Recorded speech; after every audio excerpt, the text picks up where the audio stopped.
My wife can't afford this car. Show her something more realistic. Of course, sir. I was asking about this car. She just likes looking at expensive things. I asked a simple question. Miss Whitmore, the acquisition is complete. Good. Everything has been finalized. What the hell? Mr. Voss? You bought this dealership. My wife can't afford this car, Ethan Caldwell said, loud enough for everyone in the luxury showroom to hear. The salesman's practiced smile faltered for just a second before he caught himself. A few customers near the far wall turned their heads toward the sound of his voice. Nia Whitmore, the black woman standing beside him in a dark wool coat, said nothing at all. Her husband chuckled and tapped two knuckles against the windshield, right beneath the sticker that read $186,000. Show her something more realistic, he told the young salesman, as if he were doing everyone in the room a favor. Nia slowly removed her sunglasses and folded them into her palm. Before the salesman could respond, a door on the mezzanine level above the showroom floor swung open, and a gray-haired man in a charcoal suit came down the stairs faster than a man his age should have moved. He crossed the entire floor without once glancing at Ethan. He walked straight to Nia and extended both hands toward her, the way a man might greet someone he had been waiting weeks to see. "Miss Whitmore," he said, his voice unsteady, "the acquisition is complete." Ethan's smile disappeared entirely. Nia only tilted her head slightly and asked him what he meant by acquisition. The man swallowed hard before he answered her. "Yes, ma'am," he said. "You bought this dealership. 20 minutes earlier, none of this had seemed possible." It had been a quiet autumn afternoon, the kind where the light through the showroom's glass walls turned everything the color of warm honey, and Nia and Ethan had walked into Voss Meridian Motors like any other couple shopping for a car. Nia wore a long dark coat and understated jewelry, nothing that announced itself. Ethan wore a tailored suit and a watch that cost more than most people's cars, the kind of outfit chosen by a man who wanted a room to notice him the moment he entered it. He had always dressed like a man auditioning for a role he was afraid he might lose. The showroom itself had been built to intimidate in the gentlest possible way, all soaring glass and polished concrete, with vehicles arranged like sculptures under warm overhead lighting, designed to make even a modest sedan look like a work of art. Somewhere near the back, an espresso machine hissed quietly for customers who wanted the full experience of spending an enormous sum of money on something they did not strictly need. Nia had been studying a sleek grand tourer near the center of the floor, running her fingers lightly along its hood without any performance in the gesture. She was not showing off. She simply asked the salesman, a young man named Tristan Vale, very specific questions. She wanted to know how long the warranty covered the hybrid drivetrain. She asked about the 3-year residual values on this particular trim. She wanted to know whether the dealer markup had already been folded into the sticker price, or whether it would appear separately at signing. Tristan found himself faintly surprised, because most people who stood in front of that car talked about how it looked rather than how it held its value. Ethan kept interrupting before Tristan could finish answering her. He would laugh and tell Tristan that his wife just liked looking at expensive things, the way a person might describe someone who enjoyed window shopping. When Nia asked whether the car could be delivered within the week, Ethan cut in before Tristan could respond and told him to show her something cheaper instead. Tristan hesitated, unsure whose question to answer first. Nia turned to her husband and asked him, quite simply, why. Ethan told her, without missing a beat, that she could not afford it.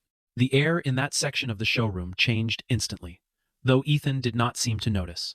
He kept talking, turning the moment into a joke for anyone nearby who might be listening. He explained, mostly to Tristan, but loud enough for 2 other customers to hear, that he handled the bulk of the household finances. Nia, he said, had a consulting job that kept her comfortable but not extravagant. He even suggested, with a grin, that if she really wanted the car, she should learn to ask nicely. It was, in that instant, the first time anyone in the room understood something important about Ethan Caldwell. He did not simply lack respect for his wife. He genuinely believed his money was the only reason she had anything at all. Nia did not argue with him. She never raised her voice. She simply turned back to Tristan and asked who owned the dealership. Tristan told her the name was Malcolm Voss. She asked if he happened to be in the building that afternoon. Ethan laughed under his breath and told her, quietly this time, not to embarrass herself. Nia looked at him for a long moment before she answered. "That is an interesting choice of words," she said, and something in her tone made Tristan glance up from his tablet. At that exact moment, a door on the mezzanine level opened, and the man they now knew was Malcolm Voss stepped out, looked down at the showroom floor, saw Nia standing there, and began moving toward the staircase with an urgency that did not match a man simply greeting a browsing customer. Before Malcolm reached the bottom of the stairs, Nia's phone vibrated once against her palm. She glanced down at a message from a woman named Simone Hargrove, which read simply that the final signatures had been received and escrow had been confirmed. Nia read it, locked the screen, and slid the phone back into her coat pocket without a flicker of expression crossing her face. Ethan, still talking to Tristan about financing terms he assumed his own name would be on, never noticed any of it. It would help, later, to understand the 10 years that had led to this exact showroom floor. When Nia and Ethan met, she had not been wealthy in any sense of the word. She worked in corporate restructuring, the unglamorous side of finance that involved untangling failing companies rather than building flashy new ones. Ethan worked as a sales executive, charming and ambitious, the kind of man who filled a room the moment he walked into it. In those early years, he had genuinely supported her, staying up late to hear about her cases, telling friends how sharp his girlfriend was.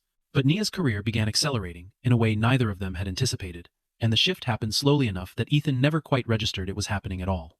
She began investing her bonuses into small, undervalued businesses that larger firms had written off. One deal succeeded, then a second, larger deal succeeded as well.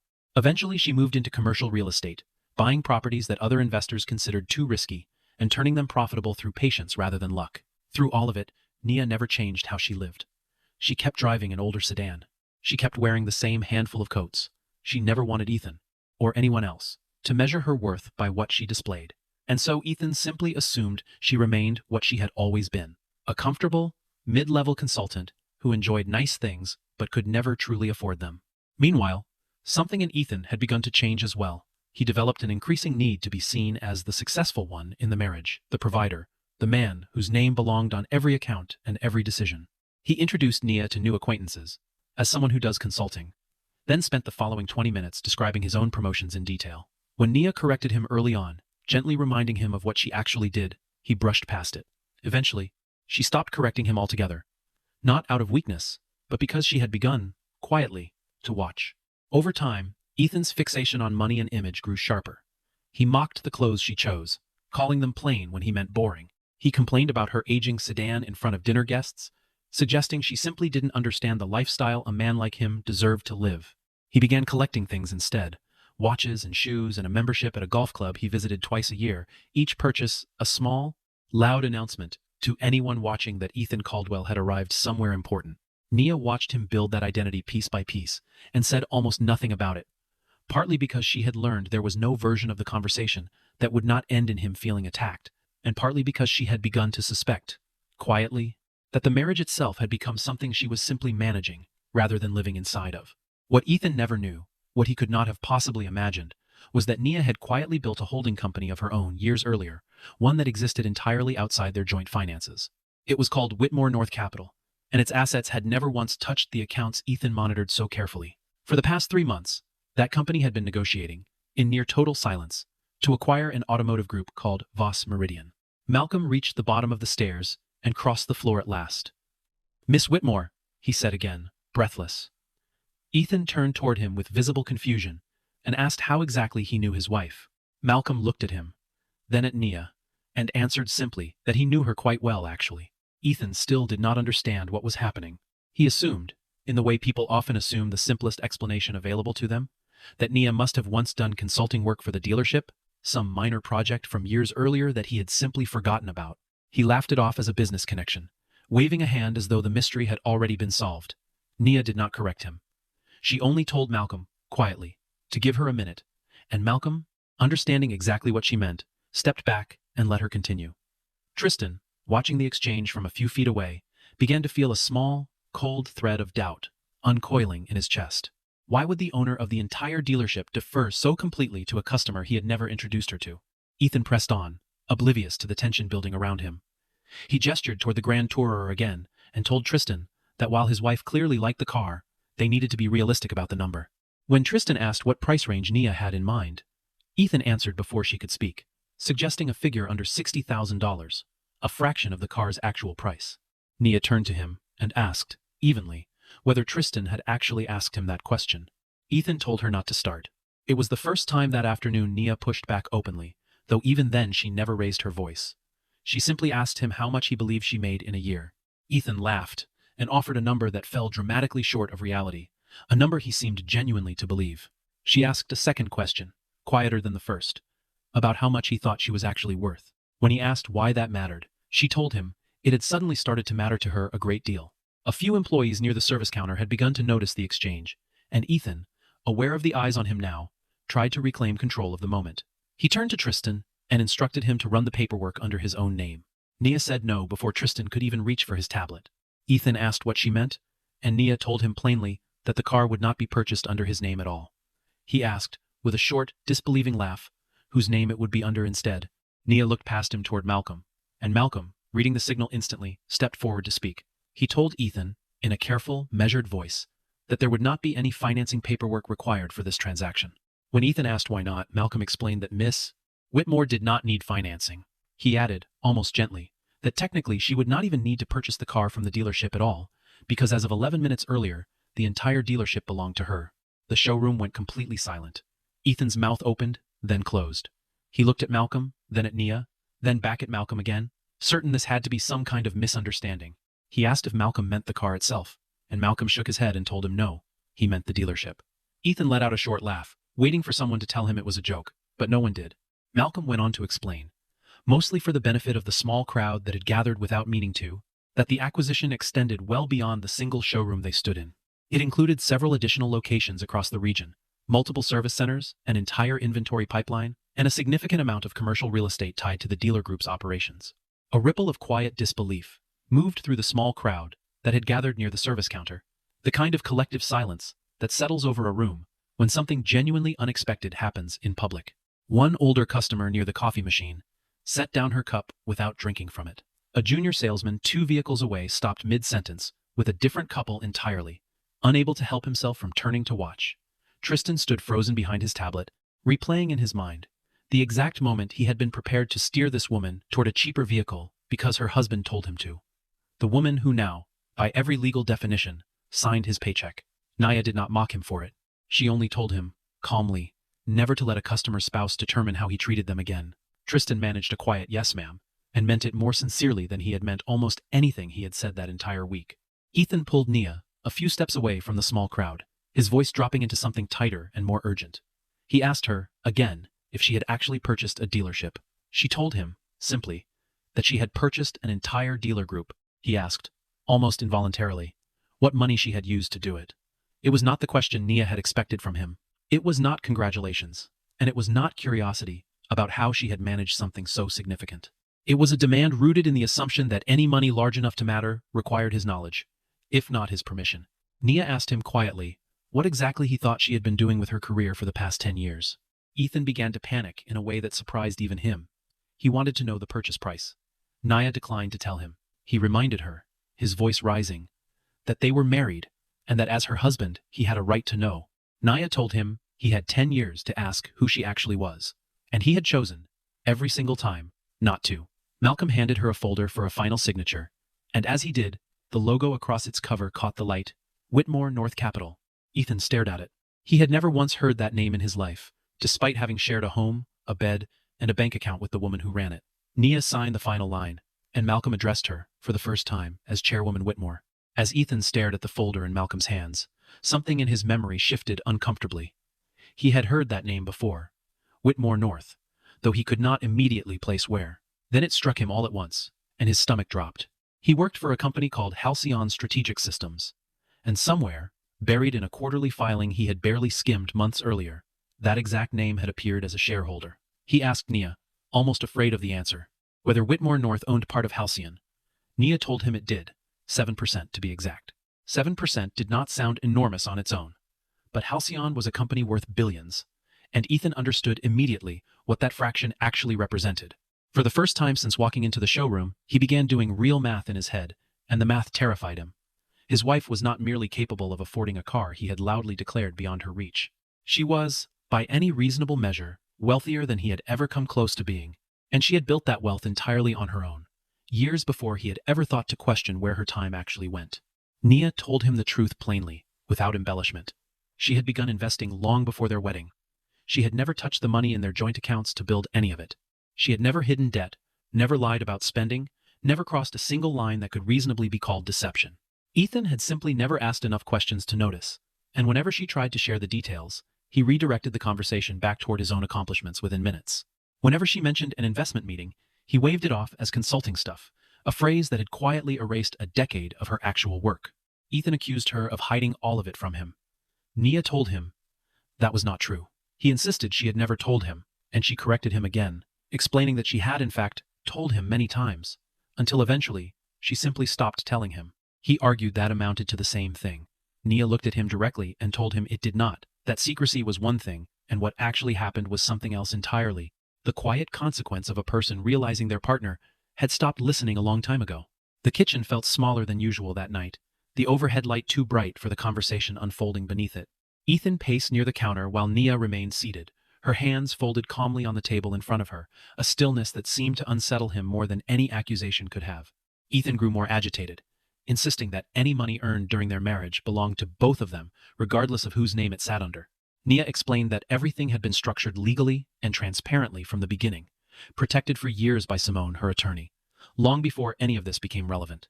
She had not built this wall between them because she planned to leave him for financial reasons entirely, one that had nothing to do with numbers at all. She asked him, point blank, why he had told Tristan she couldn't afford the car in the first place. He said he had only been joking. She asked again, more pointedly, why? When he offered no real answer, she asked whether he had needed Tristan, a total stranger, to believe he was the wealthy one in the marriage. His silence answered the question more completely than words ever could have. At that moment, Ethan's phone buzzed in his jacket pocket. He glanced down at an email notification with the subject line, Executive Compliance Review, and beneath it, the name of the entity requesting the review, Whitmore North Capital. His face went pale, in a way that had nothing to do with the car sale at all. Ethan immediately accused Nia of using her new power to sabotage his career.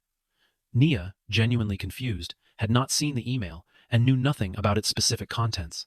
She called Simone, who confirmed that Whitmore North had, in fact, requested a routine audit of certain executive expense accounts at Halcyon weeks earlier, well before the dealership acquisition had even closed. It was standard governance practice for any company in which they held a meaningful stake, nothing targeted, nothing personal. But Ethan's reaction was far too intense for something so procedural, and Nia noticed it immediately. She asked him why he looked frightened. He insisted he was not. She told him, calmly, that he clearly was. Ethan wanted to leave the showroom immediately, and Nia did not stop him. As he turned to go, he told her she had been planning this the entire time. She asked him what exactly he thought she had been planning. He said, humiliating him. She told him, without raising her voice even slightly, that he had managed that entirely on his own. After Ethan left, Nia returned her attention to the handover meeting with Malcolm, and in doing so, revealed a different side of herself to everyone still watching. She asked detailed, precise questions about profit margins across the different locations, about how long unsold inventory had been sitting on various lots, about customer retention rates in the service department, about employee turnover, dealer financing arrangements, and existing fleet contracts with local businesses. It became obvious, quickly, that Nia had not purchased Voss Meridian as some kind of extravagant toy. She understood the business at a level that impressed even longtime employees who had worked there for decades. Outside in the parking lot, Ethan sat inside his car and made a call to Halcyon's chief financial officer. Fragments of the conversation carried faintly through the closed window, tense and clipped. He asked whether they could see the expense accounts, and whether that access extended to everything, including vendor payments. It was the kind of question that, on its own, sounded innocent enough. In context, it sounded like a man checking how much time he had left before something buried finally surfaced. What Nia did not yet know, what none of them fully understood in that moment, was that Ethan had used his position at Halcyon to quietly redirect a portion of the company's marketing contracts toward a consulting firm with which he had an undisclosed personal connection. It was not an enormous sum of money by corporate standards. It was, however, more than enough to constitute a serious conflict of interest. Ethan had always assumed his role was too small, too unremarkable, for any shareholder to ever notice or care.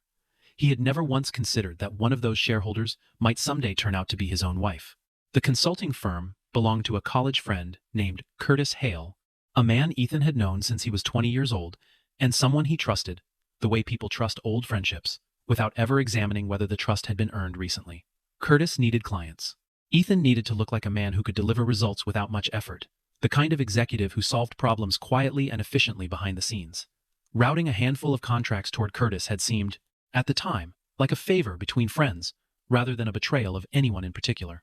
Ethan told himself repeatedly that the work Curtis delivered was solid enough to justify the arrangement, that no one was truly being cheated, that this was simply how relationships functioned at a certain level of business.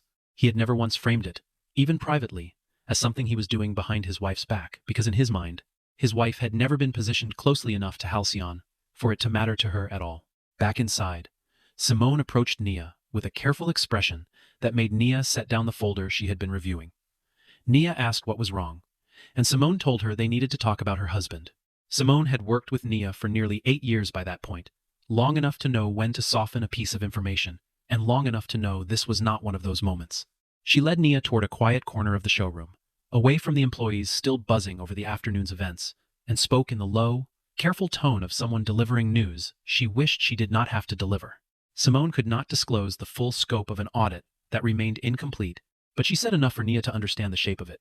Ethan's name had surfaced in connection with several questionable transactions currently under review. For a moment, Nia simply stood still, watching Tristan help an elderly couple across the showroom, as though the world had not just tilted slightly beneath her feet. Nia felt the news land somewhere deep and unfamiliar, though not, she realized, because of the dollar amount involved.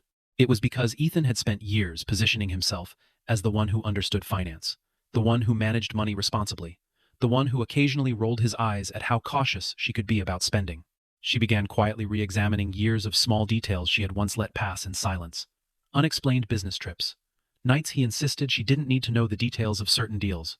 The way he mocked her for being overly careful, as though caution were a character flaw, rather than a discipline that had built everything she now owned. Nia did not rush to conclude that he had broken any laws. Instead, she insisted, firmly, that the process be allowed to proceed exactly as it would for anyone else.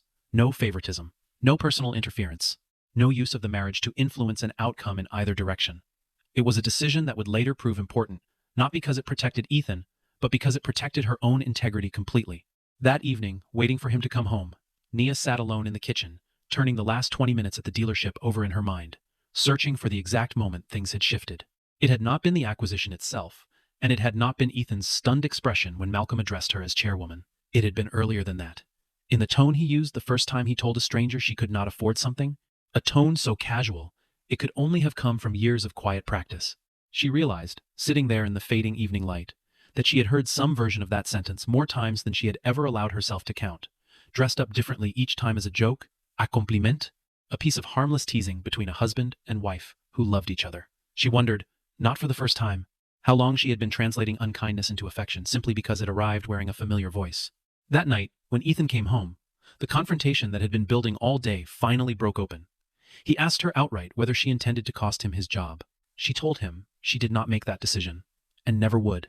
He pointed out that she owned a stake in the company, as though that alone should guarantee her interference on his behalf. She told him that was precisely why she refused to interfere at all. Under pressure, Ethan finally admitted that a vendor involved in the questionable contracts was run by an old friend of his, someone he had never fully disclosed to the compliance department. He tried to justify it, insisting that everyone in his position did the same thing, that it was simply how business worked. Nia asked him one direct question. Had he profited personally from any of it? He said nothing at all, and his silence told her everything she needed to know. The most painful moment of the night, though, came a few minutes later, almost as an accident. In the middle of trying to defend himself, Ethan said something he clearly had not meant to say out loud. He told her she wasn't supposed to become this successful. The room went completely still. He seemed to hear his own words, a half-second after they left his mouth, and something in his expression shifted toward regret. But it was already too late. Nia looked at him and said quietly, "There it is." He tried to walk the sentence back immediately, insisting he hadn't meant it that way, but the damage had already been done. Nia finally understood, with total clarity, that her success had never simply surprised him. It had threatened him, every single time it happened, in ways he had never once admitted, not even to himself. Nia removed her wedding ring and set it gently on the kitchen table between them. She did not say the word divorce. She told him only that she needed him out of the house that night, and something in the flatness of her voice made it clear the conversation, and perhaps the marriage itself, was already over. The weeks that followed moved quickly. Though Nia refused to let any of it feel like a victory lap, she threw herself into the transition at Voss Meridian, and in doing so, revealed exactly the kind of owner she intended to be. She did not rename the dealership after herself. She did not fire staff in some dramatic show of new authority. She did not buy the most expensive car on the lot simply to prove a point to a man who was no longer even in the building. Instead, she rewrote the company's sales training from the ground up, instituting a clear policy that no employee could ever again assess a customer's purchasing power based on their clothing, their gender, their race, who accompanied them into the showroom, or how they happened to look on any given afternoon. Tristan kept his job. Nia gave him the chance to prove he had actually learned something from that first encounter, in part because he took full responsibility for his behavior instead of making excuses for it. The day after the ownership change became official, he had asked to speak with her privately, and instead of defending himself, he told her plainly that he had judged her before she ever opened her mouth, and that no explanation he could offer would undo that. Nia respected the honesty enough to give him room to prove it meant something. Over the following weeks, she noticed him greeting every customer with the same unhurried attention regardless of what they wore or who stood beside them. And eventually she stopped thinking of him as the young man who had almost cost her nothing at all and started thinking of him simply as one of her better employees. Malcolm stayed on as a consultant through the transition period, walking the new leadership through decades of institutional knowledge that could not simply be handed over on paper. One afternoon he asked Nia, half joking, whether she was ever actually going to buy that car she had looked at so carefully weeks earlier. She only smiled and told him, maybe. Meanwhile, the audit at Halcyon reached its conclusion. Ethan had not directly stolen funds, and the findings never suggested he had. What the investigation did confirm was a serious violation of disclosure policy, along with clear evidence that he had personally benefited from steering business toward an undisclosed connection. The company terminated his position shortly afterward. Crucially, Nia had no role whatsoever in that final decision. An independent committee, entirely separate from her, reached it on their own, using evidence that had nothing to do with her marriage. When Ethan called her afterward, furious and convinced she had orchestrated the entire outcome, Nia forwarded him the committee's official decision record. Her name appeared nowhere in it. For the first time in years, Ethan had no one left to blame but himself, and the realization seemed to hollow him out more than the job loss ever could have on its own.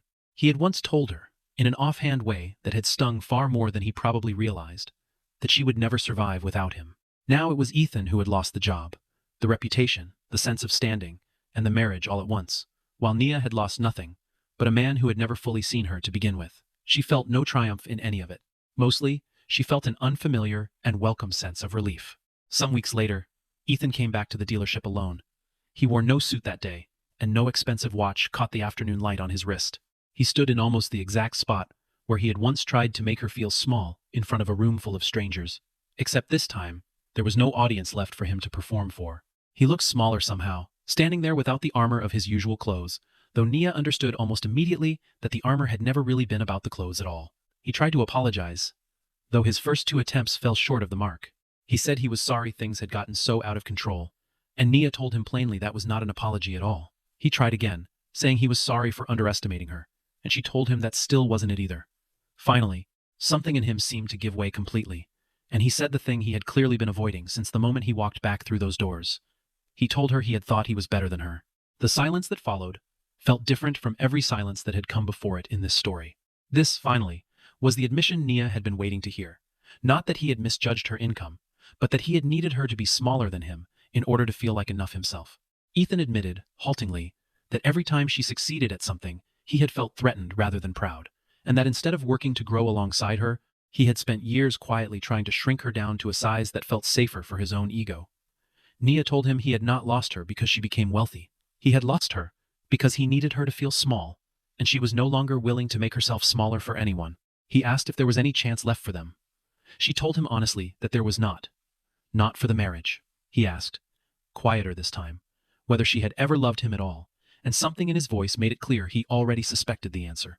Nia told him yes, once, fully, and without reservation, back when they were two people building something together rather than one person slowly disappearing to make room for the other. She told him that the woman who had loved him back then had not vanished overnight. She had simply run out of room to exist in a marriage that only had space for one success story at a time. There would be no dramatic reconciliation, no tearful reunion, built on a single honest sentence, spoken too late. But Nia also made no attempt to destroy what remained of him. She told him he could still rebuild his life, still find work he was proud of, still become someone worth respecting again. He simply would not be doing any of it beside her. Ethan left the showroom quietly, pausing once at the door to look back at the same Grand Tourer still parked near the center of the floor, the very car that had once seemed like proof he needed to offer the world of his own success. It no longer looked like anything more than a car. He walked out into the parking lot and stood beside his own vehicle for a long moment before getting in, and Tristan, watching from a distance near the entrance, found himself feeling something unexpectedly close to pity for a man who had once made him feel small over a stranger's bank account. News of Ethan's departure from Halcyon traveled quietly, through the small professional circles they had once shared as a couple, the way these things always do, in careful sentences exchanged over lunch and in messages that began with "Did you hear?" Few people knew the full details, and Nia made no effort to correct the rumors or defend her own role in any of it, understanding that the truth would eventually settle into place on its own without her help. Some old friends reached out to her with quiet concern, assuming she must be devastated by the collapse of her marriage. She found herself, more often than not, simply thanking them for their kindness and changing the subject, because devastated was not remotely the word for what she felt. A short while later, Tristan approached Nia near the front of the showroom and asked if she had a moment. She told him she did.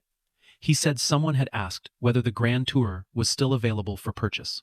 Nia looked across the floor at the car she had admired that very first afternoon, back when a man beside her had insisted, loudly enough for the entire room to hear, that she could never afford it. She smiled, quietly, and told Tristan that yes, she already knew. 3 months passed, and Voss Meridian settled comfortably into its new identity under Nia's ownership. Sales figures climbed steadily across every location. Customer satisfaction scores rose to levels the company had never reached under its previous management. Employees who had once treated certain customers dismissively based on appearance now approached every person who walked through the door with the same careful attention, a shift that had less to do with policy and more to do with genuinely understanding why the old approach had been wrong in the first place. Malcolm officially retired from day-to-day involvement, though he still stopped by occasionally for coffee and to see how the place he had built for decades was faring in someone else's capable hands. On one of those visits, he told Nia that he had sold the business to her, not because her offer was the highest one on the table, though it had been competitive, but because she was the only buyer who had asked him a single question about what would happen to his employees after the sale closed. Every other interested party had only wanted to talk about margins and locations. Nia had wanted to know whether the woman who managed the parts department would still have a job in a year. Malcolm said that question had told him everything he needed to know about who she was.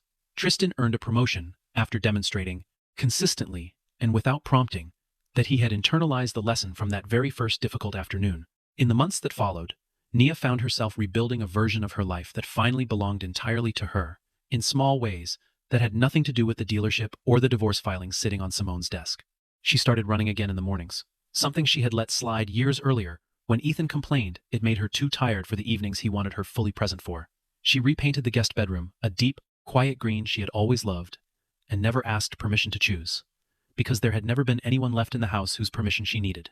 Friends noticed the change in her before she fully noticed it herself, remarking that she laughed differently now, longer and more easily, as though some small weight had finally been set down. After being carried for so long, it had started to feel like part of her own body. Nia's divorce finalized quietly, without the ugly, drawn-out battle over assets that so often accompanies the ending of a marriage where money is involved. Everything was divided according to what the law required, nothing more and nothing less. Nia never pursued taking everything Ethan had simply because she now possessed the power to do so. Her sense of victory had never been about leaving him with nothing. It had always been about no longer needing his approval, or his permission, or his definition of her worth, to know exactly who she was. One quiet morning, Nia walked into the showroom and found Tristan waiting near the front desk with a set of keys in his hand. He held them out to her, and she recognized instantly which vehicle they belonged to, the very same Grand Tourer Ethan had once declared entirely beyond her reach. Tristan asked, with a faint smile already forming, whether she would be needing financing this time. She looked at him for a beat, and he immediately apologized, calling it a poor joke, though she was already laughing softly by the time he finished the sentence. She had in fact purchased the car herself, but there was a detail in how she did it that mattered more than most people would ever think to ask about. She paid full market price for the vehicle, sourced directly through her own company, rather than simply taking it for free the way any owner technically could have. When Malcolm asked her, a little puzzled, why she had bothered, she told him that owning the store did not make the product inside it worthless.